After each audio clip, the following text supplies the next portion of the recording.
Hi students, I hope all of you are safe at home. Today we will discuss about the topic parts of a flower, part 1, which is under class 11, subject biology, chapter 5, morphology of flowering plants. Students, in our previous video we have learned about the inflorescence and the flower. Today we will learn about the parts of a flower. Now you have already learned in the previous video that each flower normally has 4 floral holes, which are calyx, corolla, androecium and gynoecium. Okay, so I will write the M properly, gynoecium. So the 4 floral holes are calyx, corolla, androecium and gynoecium. Now students, you observe the picture carefully. I am showing you this picture to give a proper idea about the calyx, corolla, androecium and gynoecium. So you observe the picture carefully. This picture shows the various parts of a flower, showing the 4 floral holes, that is calyx, corolla, gynoecium and androecium. And the stalk of the flower, it is also labeled as pedicel. So the 4 floral holes, calyx, corolla, gynoecium and androecium. Next picture shows the calyx, corolla, androecium and gynoecium in detail. You can see that the calyx consists of the sepals. The corolla consists of the petals.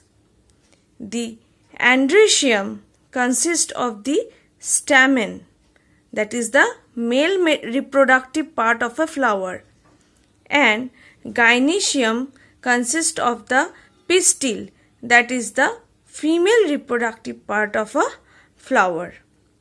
And you can also see between calyx and corolla, it is labeled as perianth. Perianth is the state of the flower when the calyx and corolla are not distinct or are not well defined.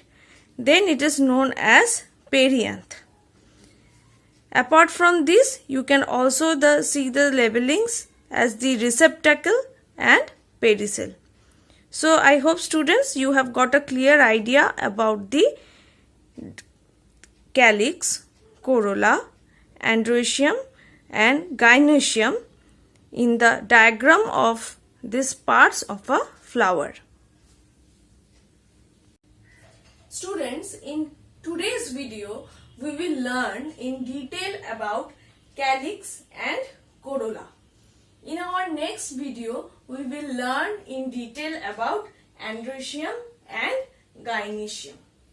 So let us start about calyx. Calyx, it is the outermost hole of the flower and the members are called sepals. You have already seen in the diagram that the calyx is the outermost hole of the flower and it consists of the sepals. Generally, sepals are green, leaf-like and protect the flower in the bud stage. So the sepals are generally green in color, they looks leaf-like and they protects the flower in the bud stage. Their function is to protect the flower in the bud stage. The calyx may be gamosepalous or polysepalous. Gamosepalous means when the sepals are united, and Polysepalous is the condition when the sepals are free. So the sepals can be gamosepalous or polysepalous. Now we will learn about the next whole, that is corolla. It is composed of petals. So the corolla composed of the petals. Petals are usually bright colored to attract insects for pollination. Students, I hope you already know this, that petals are very bright colored and are very attractive, so that they can attract the insects for pollination. Like calyx, corolla may also be gamopetalous or polypetalous. In case of calyx, we have already seen that the calyx can be gamosepalous or polysepalous. Like that, in case of corolla also, it can be gamopetalous or polypetalous. Gamopetalous means petals are united and polypetalous means petals are free. Next, the shape and color of corolla vary greatly from plants to plants. Corolla may be tubular, bell-shaped, funnel-shaped or wheel-shaped. So the corolla can be of various shapes. Now students, we will learn something called estivation. Now what is estivation? The mode of arrangement of sepals or petals in floral bud with respect to the other members of the same whole is known as estivation. So I repeat the definition again. The mode of arrangement of sepals or petals in floral bud with respect to the other members of the same whole is known as estivation. Now the main types of estivation are valvate, twisted, imbricate and Vaxillary. So the main types of estivation are valvate, twisted, imbricate and Vaxillary.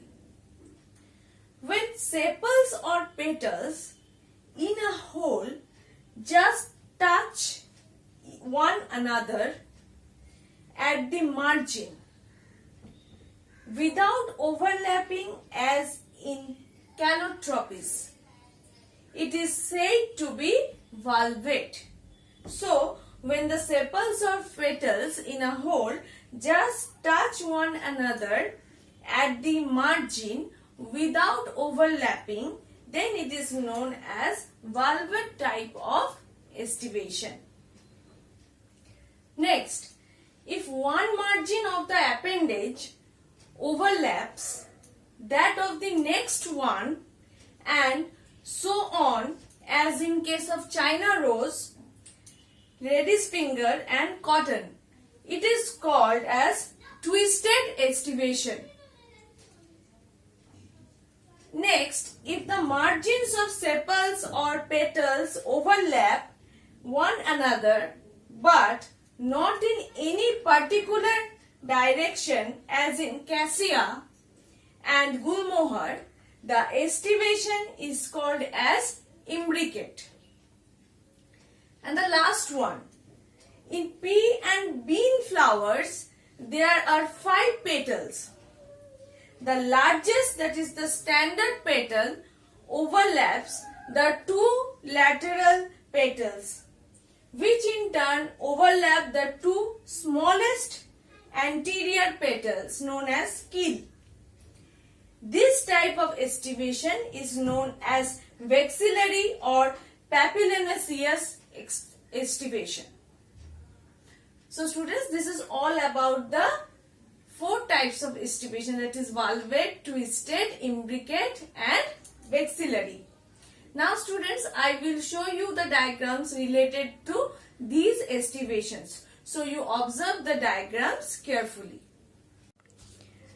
This picture shows valvate type of estivation.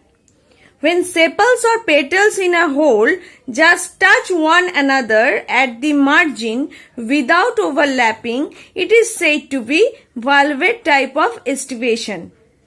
Next picture shows twisted estivation. If one margin of the appendage overlaps that of the next one, it is called twisted type of estivation. Next picture shows imbricate estivation. If the margins of sepals or petals overlap one another but not in any particular direction, the estivation is called imbricate. The last one is the Vaxillary estimation. Here there are 5 petals.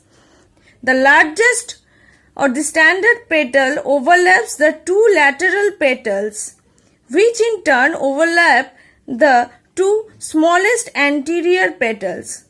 So this type of estivation is known as Vaxillary estivation. This picture shows types of estivation in Corolla. First, number A shows valvate type of estivation. Number B shows twisted type of estivation. Number C shows imbricate type of estivation, and number D shows Vaxillary estivation.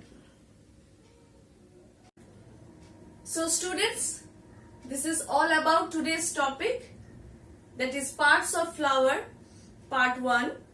I hope students today's topic is clear to you.